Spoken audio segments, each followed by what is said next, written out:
ఈ రోజు మన వీడియోలో best mobiles under 20,000 price segment గురించి డిస్కస్ చేయడం జరుగుతుంది. సో ఈ వీడియోలో వచ్చేసరికి జస్ట్ మొబైల్ స్పెసిఫికేషన్ డిస్కస్ చేసి ఎండ్ అయితే చేయను అనమాట. సో ప్రతి ఒక్క మొబైల్ స్పెసిఫికేషన్ అండ్ దాంతోపాటు ఏ మొబైల్ ఎవరికి సూటబుల్గా ఉంటుందో సో దాని గురించి కూడా డిస్కస్ అయితే చేయడం జరుగుతుంది. సో ఈ వీడియో మీరు కంప్లీట్గా చూసినట్లయితే కంప్లీట్ క్లారిటీ అయితే రావడం జరుగుతుంది. మీరు ఏ మొబైల్ కొనాలనుకుంటున్నారో సో ఇంకా లేట్ చేయకుండా వీడియోలోకి అయితే ఎంటర్ అవుదాం. ఈ వీడియోలో ఫస్ట్ మొబైల్ వచ్చేసరికి Realme 9 5G SE.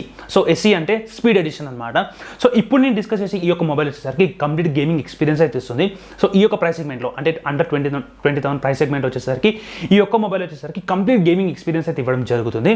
So first మనం ఇక్కడ డిస్ప్లే గురించి డిస్కస్ చేసినట్లయితే ఇందులో మనకు 6.6 inch full HD plus IPS LCD panel అయితే ఉంటుంది అనమాట. అండ్ ఇక్కడ రిఫ్రెష్ రేట్ విషయానికి వచ్చినట్లయితే ఇన్సేన్గా మనకు 144 హెర్ట్జ్ రిఫ్రెష్ రేట్ అయితే ఇవ్వడం జరిగింది. సో బేసిక్గా మనం చూసినట్లయితే ఆబ్వియస్లీ IPS LCD ప్యానల్ ఇస్తారు. అంటే ఈ యొక్క ప్రైస్ సెగ్మెంట్లో IPS LCD ప్యానల్ ఇచ్చినా సరే 120 హెర్ట్జ్ ఇస్తారు. కానీ ఇక్కడ దాన్ని ఎక్స్ట్రా చేసి 144 హెర్ట్జ్ అయితే ఇవ్వడం జరిగింది అనమాట. సో ఇది ఒక మంచి విషయం అని చెప్పుకోవచ్చు.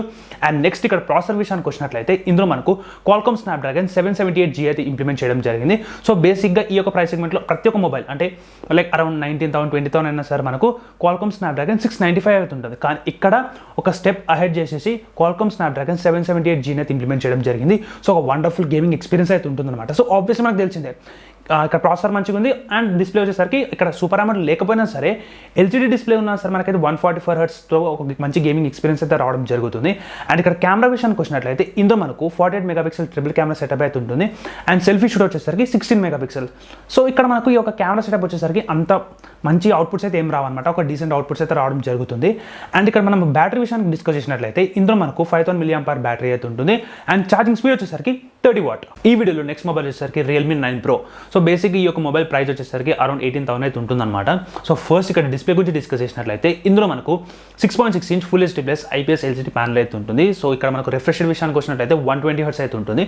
సో బేసిక్గా ఈ యొక్క మొబైల్ మెయిన్ రీజన్ వచ్చేసరికి అంటే ప్రో వచ్చేసరికి అన్ని స్పెసిఫికేషన్ వచ్చేసరికి అన్ని మంచిగా అయితే ఇంప్లిమెంట్ చేయడం జరిగింది. కానీ ఇక్కడ కెమెరా విషయానికి వచ్చినట్లయితే ఈ యొక్క వీడియోలో డిస్కస్ చేసే ప్రతి ఒక్క మొబైల్తో కంపారిటివ్లీ చూసినట్లయితే ఈ యొక్క మొబైల్ మంచి కెమెరా అవుట్పుట్స్ అయితే రావడం జరుగుతుంది అనమాట.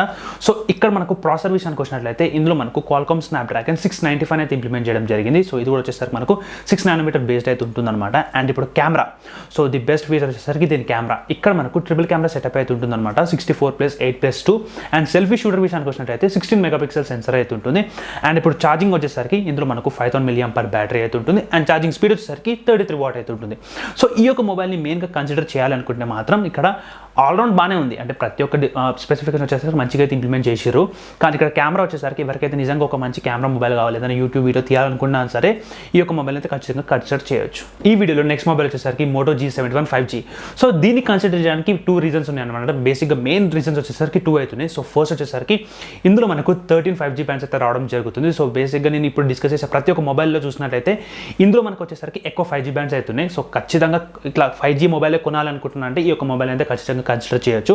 అండ్ నెక్స్ట్ వచ్చేసరికి ఇందులో మనకు నియర్ స్టాక్ అండ్ ఎక్స్పీరియన్స్ అయితే రావడం జరుగుతుంది. సో చాలా మందికి అయితే నచ్చుతుంది అనమాట. ఒక స్టాక్ అండ్ ఎక్స్పీరియన్స్ మొబైల్ని వాడినట్లయితే ఒక మంచి ఫీల్ అయితే ఉంటుంది. సో ఎక్స్పీరియన్స్ వచ్చేసరికి software experience and 5G bands మీకు ఇంపార్టెంట్ అయితే మాత్రం ఖచ్చితంగా ఈ మొబైల్ అయితే కన్సిడర్ చేయొచ్చు. అండ్ బేసిక్గా అన్ని స్పెసిఫికేషన్స్ లైక్ డిస్ప్లే వచ్చేసరికి మనకు సూపర్ AMOLED డిస్ప్లే అయితే ఉందన్నమాట. కానీ ఇక్కడ మనకు రిఫ్రెష్ రేట్ విషయానికి వచ్చినట్లయితే స్టాండర్డ్ 60 హెర్ట్జ్ అయితే ఉంటుంది. అండ్ ఇక్కడ మనకు ప్రాసెసర్ విషయానికి వచ్చినట్లయితే ఇందులో మనకు Qualcomm Snapdragon 695 అయితే ఉంటుంది. సో ఒక మంచి ప్రాసెసర్ అయితే ఇంప్లిమెంట్ చేయడం జరిగింది. అండ్ ఇక్కడ మనకు కెమెరా విషయానికి వచ్చినట్లయితే ఇందులో మనకు 50 మెగాపిక్సెల్ క్వాడ్ కెమెరా సెటప్ అయితే ఉంటుంది. అండ్ సెల్ఫీ షూటర్ వచ్చేసరికి 16 మెగాపిక్సెల్ సెన్సార్. అదే మనం ఇక్కడ బ్యాటరీ విషయానికి వచ్చినట్లయితే ఇందులో మనకు 5000 mAh బ్యాటరీ అయితే ఉంటుంది. అండ్ ఛార్జింగ్ స్పీడ్ వచ్చేసరికి 33 వాట్.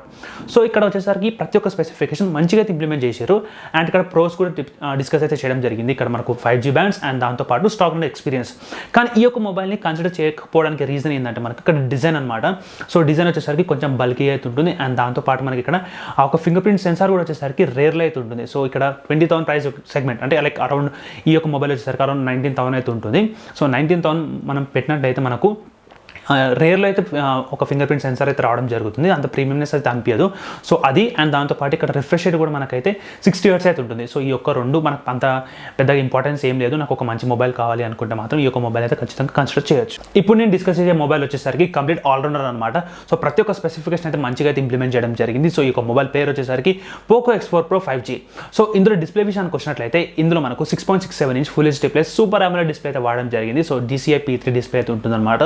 సో దీని దీనివల్ల వచ్చేసరికి కొంచెం కలర్ వచ్చేసరికి కొంచెం సాచురేటెడ్గా అయితే ఉంటుంది. సో చాలా మందికి అయితే ప్రిఫరెన్స్ అయితే ఉంటుంది.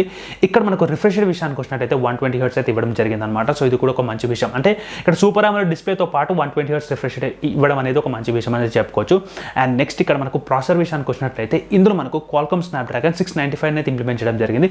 సో బేసిక్గా ఈ యొక్క ప్రైస్ సెగ్మెంట్లో మాక్సిమం మన మొబైల్స్ వచ్చేసరికి Qualcomm Snapdragon 695 అయితే ఇంప్లిమెంట్ చేసింది. సో ఇది కూడా ఒక మంచి ప్రాసెసర్ అని చెప్పుకోవచ్చు అనమాట. అండ్ కెమెరా గురించి డిస్కస్ చేసినట్లయితే ఇందులో మనకు 64 మెగాపిక్సెల్ ట్రిపుల్ కెమెరా సెటప్ అయితే ఉంటుంది. 64+8+2 megapixel sensors. And selfie shooter విషయానికి వచ్చినట్లయితే ఇందులో మనకు 16 మెగాపిక్సెల్ సెన్సర్ అయితే ఉంటుంది. అండ్ ఇప్పుడు బ్యాటరీ విషయానికి వచ్చినట్లయితే ఇందులో మనకు 5000 mAh బ్యాటరీ అయితే ఉంటుంది. అండ్ ఛార్జింగ్ స్పీడ్ వచ్చేసరికి యూజువల్గా ఈ యొక్క ప్రైస్ సెగ్మెంట్లో మనము 30 వాట్ 33 వాట్ అయితే చూడడం జరిగింది. కానీ ఇక్కడ 67 వాట్ అయితే ఇవ్వడం జరిగింది అనమాట. సో ఇది ఒక మంచి విషయం అని చెప్పుకోవచ్చు. సో ఎక్కడ కాంప్రమైజ్ అవ్వకుండా, అంటే డిస్ప్లేలో కానీ ప్రాసెసర్లో కానీ కెమెరాలో కానీ బ్యాటరీలో కానీ ఎక్కడ కాంప్రమైజ్ అవ్వకుండా మంచిగా అయితే ఇంప్లిమెంట్ చేయడం జరిగింది. సో ఈ యొక్క మొబైల్ అంత మంచిగా ఉంది కదా, ఇదే మొబైల్ని కన్సిడర్ చేయొచ్చు అని ఒక థాట్ అయితే రావచ్చు. సో బేసిక్ ఏంటంటే ప్రతి ఒక్క స్పెసిఫికేషన్ మంచిగా అయితే ఇంప్లిమెంట్ చేశారు. కానీ అన్ని వచ్చేసరికి టాప్ నాచ్ ఏం లేదని చెప్పుకోవచ్చు అనమాట. ఎందుకంటే ప్రాసెసర్ ఇందులో Qualcomm Snapdragon 695 ఇంప్లిమెంట్ చేశారు. కానీ అదే మనం ఇక్కడ రియల్మీ 9 5G SEలో చూసుకున్నట్లయితే Qualcomm Snapdragon 778G అవుతుంది. సో ప్రతి ఒక్క ఆస్పెక్ట్లో మనకు దీనికంటే మంచి స్పెసిఫికేషన్ ఉన్న మొబైల్స్ ఉన్నాయి. కానీ ఇక్కడ కంప్లీట్గా అయితే ఇంప్లిమెంట్ చేశారు. సో ప్రతి ఒక్క దాన్ని అప్ టు ది మార్క్ అయితే రావడం జరిగిందనమాట. సో బేసిక్ ఎవరికైతే ఆల్రౌండ్ మొబైల్ కావాలనుకుంటున్నారో ఈ యొక్క మొబైల్ అయితే ఖచ్చితంగా కన్సిడర్ చేయొచ్చు. అండ్ ఈ యొక్క మొబైల్తో పాటు సేమ్ స్పెసిఫికేషన్ మనకు Redmi Note 11 Pro Plus 5Gలో అయితే ఉందన్నమాట.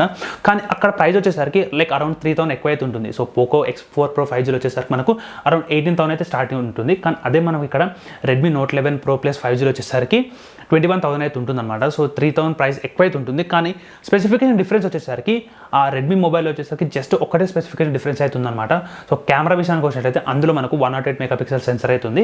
అదే Poco X4 Pro 5Gలో వచ్చేసరికి మనకు 64 మెగాపిక్సెల్ సెన్సర్ అవుతుందన్నమాట. సో మిగతా అన్ని ఆస్పెక్ట్స్ డిస్ప్లే కానీ కెమెరా కానీ లైక్ కెమెరాలో కూడా వేరే సెన్సార్స్ కానీ లేకపోతే బ్యాటరీ కానీ ప్రాసెసర్ కానీ ప్రతి ఒక్క దాన్ని అయితే ఈక్వల్గా అయితే ఇంప్లిమెంట్ చేయడం జరిగింది. సో బేసిక్గా మీకు ఒక రెడ్మీ మొబైల్ కావాలి అనుకుంటే మాత్రం, లేదు నాకు ఇట్లా పోకో మొబైల్ వద్దు, నాకు రెడ్మీ మొబైలే కావాలి అండ్ దాంతోపాటు 108 మెగాపిక్సెల్ సెన్సార్ కావాలి అండ్ నేను 3000 ఎక్స్ట్రా పే చేయడానికి రెడీ ఉన్నా అనుకుంటే మాత్రం మీరు ఆ మొబైల్ అయితే కన్సిడర్ చేయొచ్చు. లేదు తక్కువకి వచ్చిన మంచిగానే ఉంది కదా, లైక్ అరౌండ్ 18,000కి మనకి ఇన్ని మంచి స్పెసిఫికేషన్స్ ఉన్నాయి. జస్ట్ ఒక ఏంటంటే మనకు 108 మెగాపిక్సెల్ కాకుండా 64 మెగాపిక్సెల్ సెన్సార్ అయితే ఉందన్నమాట. సో బేసిక్గా మనకు ఈ యొక్క Poco X4 Pro 5G అయితే కన్సిడర్ అయితే చేయొచ్చు. సో ఈ వీడియో మీకు నచ్చినట్లయితే do like, share, subscribe to my channel. Meet in next videos. Guys, జై హింద్.